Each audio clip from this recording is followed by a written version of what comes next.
Hey everybody, Capt Dave Chouinard here for another session of Fireside tie-in with you. And tonight we're going to go ahead and look at Chewy's Morsel. This fly is part of the Survive Entry series that Umpqua has taken for this coming season here in fall 2021. And what's unique about the Survive Entry, as you guys probably all know, but they have tungsten beads, teardrop beads that are used to weight our saltwater flats collection so that these flies land quieter, swim better, and don't catch grass. Why use dumbbells or bead chain when you can use something that's so much slicker like that? So Chewy's Morsel uses a rabbit strip, really alive with barred silly legs, and we have some other materials in here we'll go over, but it's a great searching pattern, or better yet, for mudding fish or slightly deeper water fish. If you're looking for something that pushes a little bit more, very versatile, can catch a lot of different fish. So let's go over this Chewy's Morsel using the tungsten cyborg beads. So here's the Chewy Morsel. This is the coyote colorway. It's got, you can use either a 3.5 or 4 millimeter tungsten cyborg bead, teardrop bead. We got a couple brushes in here we'll review. A hot or strike spot that really stands out when it does a handstand, because this is a jig fly. And then we got some barred pseudo material in here that we'll go over. So let's start tying it. Put your 410S Umpqua hook in the vise. You can tie anything from a size, 1 or 2 all the way on up to a size 8 if you wish. So let's get going.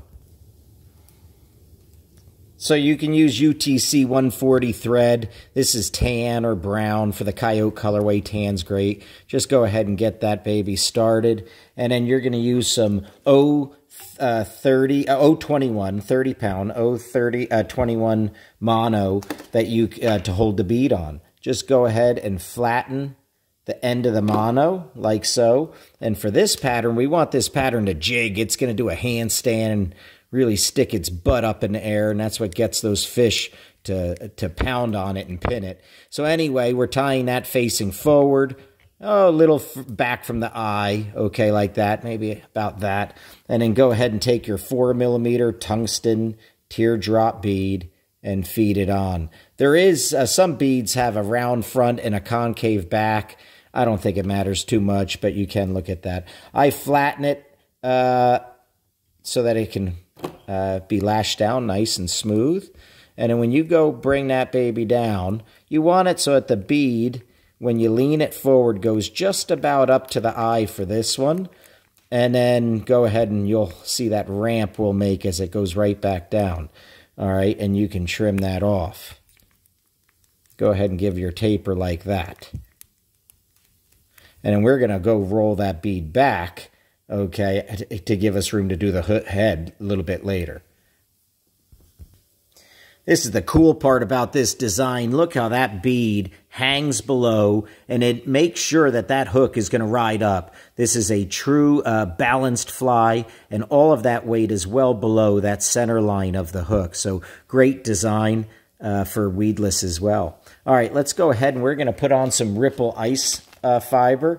So just a little pinch of this stuff is fine. That might be a little much there, so I'll remove some.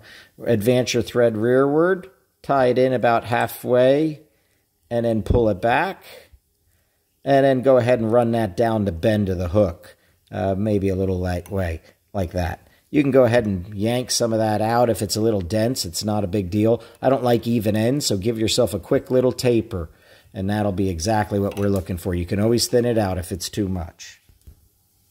We're going to go ahead and tie in our little strikes spot or hot spot. It's black barred rabbit strips in light brown. And so you're just going to take that, and not every cut you're going to get the black barring you want, but just go into your hide and cut a clump and see if you got that black spot. It looks like I got, if you look there, it looks like, I don't know if we can focus in, but you can barely see. It looks like I got the black spot on there. So we're going to go ahead. That's good enough for me. And we're going to have that hang off about, I don't know, maybe it's about 3/8 of an inch or so, and tie that down. And I flare it a little bit as I tie it down the bend to match that the ripple ice fiber that we tied in. You can go ahead and cut this on an angle as well. okay, just to help taper that in just a bit. And that's your nice little strike spot that you'll see when she does a handstand. All right, now we're going to go ahead and put in our Senyo's barred predator wrap. So this stuff's pretty crazy. And you're just going to go in and cut like, I don't know, you want 3 barred fibers on each side is what you want. So sometimes you can get it where you can fold them in half, which is a beautiful thing. So if they're not all barred all the way, and so you got to be a little picky. So here we go. If you tied one extra in, you can pull it out. If it's too much, tie it in on one side, bring it across. Looks like I might have got 4 on this one. Okay, but I can thin that out after. In fact, one isn't that barred, so there you go. There's a prime example of what we were saying. There you go. So now I got 3 good barred ones on this side. God, that looks good. And 3 on that side. Instabite is what that baby is. Jeez almighty. Crow. Okay, let's keep going here. We're on a roll. We're going to tie in 2 brushes. First one's going to be this EP Woolly Critter brush, 1/2 inch in sand. So, and then we're going to tie in right next to it our EP Foxy brush in the Coyote, thus the colorway of this fish, and the 1.5 of this fly. So let's go tie those in. All right, you'll see here I tied in both the Foxy brush and our Woolly Critter brush. And now it's time to tie in our silly legs. These are barred sand silly legs. Okay, I got 2 of them here, and we're going to tie them in an X. Now, they do have a barred side and a not-so-barred side, so I like the barred side facing up. All I'm doing here, and by the way, I'm going to spin this thread a little bit backwards. That's going to give me a nice loop that goes rearward, so it makes it really easy to do these like little figure 8s, if you will, to go ahead and get that leg done. So I just do 1 figure 8 and then slide it back and forth. That bar you'll see is facing up. Kind of twist it then. There you go. And now it's facing down. I'm going to go ahead and do another figure 8, 1 on top on that direction, and then 1 on top in this direction, holding that little leg. And if things are going well and you want to do 1 more, go ahead and you can do 1 more. 1 there. Fine. And I'm not pulling that tight on these. That pressure's plenty of what we just did. I'll advance it a little bit. I'm going to go ahead and do, and you'll see there's that X. I'm going to go ahead and do the same thing, and I'm going to put it just a little ahead of it. Okay, you'll see I tied in that second barred silly leg. Okay, so now I got them spread just a little bit like that, and each side we'll trim them to length if you want afterwards. The brown barred is facing up. So we're all set now, and we're going to weave these EP brushes forward. So I'm going to advance my thread all the way to my bead, and I'm going to do a 1/2 hitch around the bead like that to hold it and put it on my bobbin cradle. All right, so now go ahead and use your EP brush. Okay, that's that finger brush that you can put on. That's fairly important. And we're going to start by winding first the Woolly Critter. Now, this is where you want to take some time. Pay attention to what you're doing, because that's the details is what makes the difference between a good fly and a bad fly. So I'm weaving 1 row behind the leg, and then I don't want to cross it underneath that way. So you want to bring it across. Anytime you have to cross the legs, go ahead and cross the brush up on the gap side of the hook or on the top, because you don't want to do it underneath because you're going to push your leg crazy.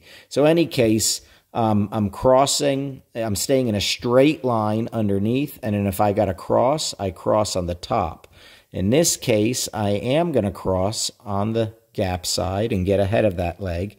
I'm pulling the leg each time to make sure it's laying good. Now I'm going to corkscrew this because I don't need to waste material, and I'm going to weave in the Foxy brush right in between it when I pay attention. That's going to really, that's what I mean by paying attention to the details.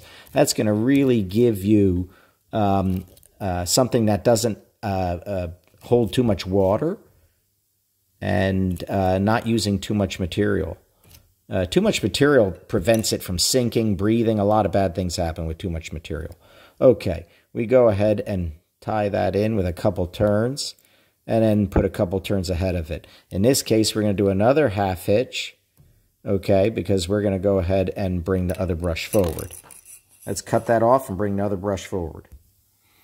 So you can see here, I cut it off, just pushed it down, and we got a nice body building here, but we have little thin spots, which is perfect. So we can go ahead and bring in our Foxy brush. So with the Foxy brush, just start weaving it in and use your finger brush. Got to have that on. And do one full turn behind those legs, the first row of legs. And now start to corkscrew it. Like we said, you cross on the gap side. Now this has all sorts of hairs, so you want to take your time to make sure those hairs lay just right. Stay in between the legs on the bottom.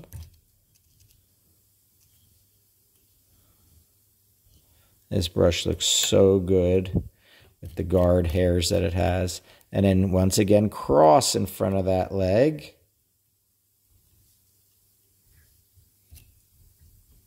And I'm taking my time to make sure I weave it in and find my little spots. You can see the little gaps.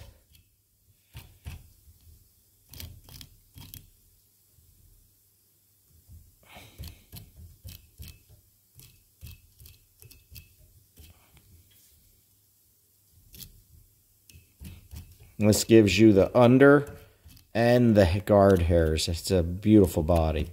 Okay, we're done. Don't even need that extra turn. We're going to go ahead and tie off that brush and give her a little bit of brushing, and we're all ready for our rabbit. Okay, I'm going to cut that off, brush it, and be right back.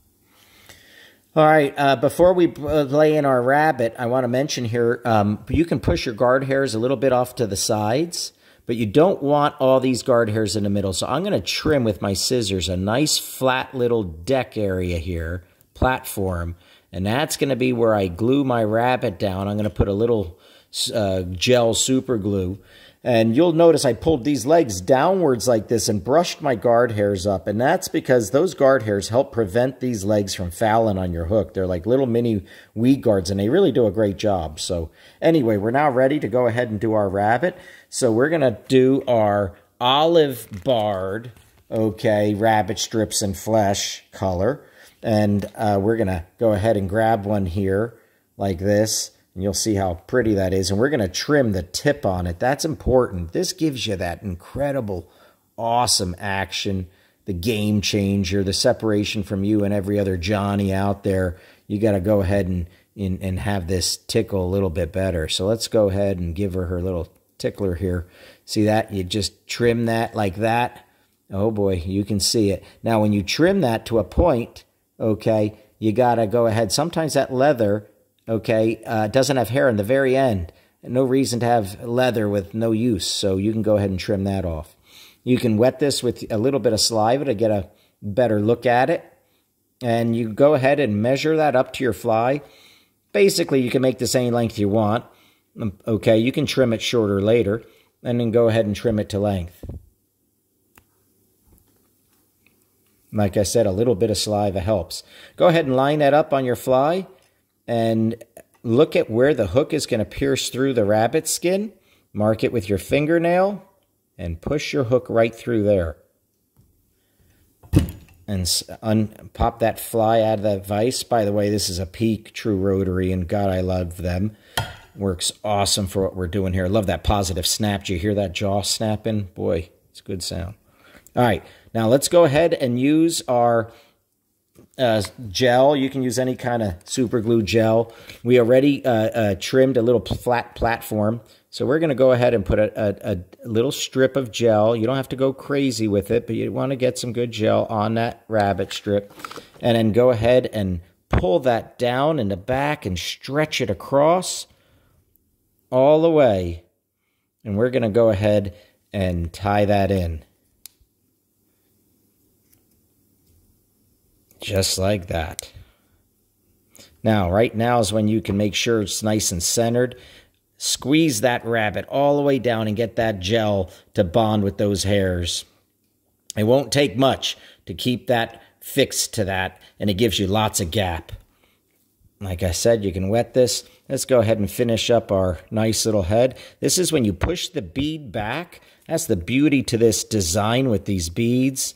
By the way, these beads are lifelong, right? If you ever want to destroy the hook or anything, cut this fly part for that bead, because that bead there is not like a lead that's going to break or anything like that. That bead is tungsten and could last you through many, many flies. Okay, that's one whip finish. I'm going to go ahead and run another one up it. And sometimes, if I like the little taper, I'll do a third with a few turns. There you go. I'm going to go ahead and put a little glue on that head, and we'll look at it. All right, put a little glue on that head, and boy, did this one come out good. You can see when this thing jigs, it's going to give you that little hot spot right in here. You'll see that black little barring on that. The rabbit looks great. And the way the legs go ahead and lay down, it really is a pattern that will get attacked. Have fun. This is Chewy's Morsel. Great to have you.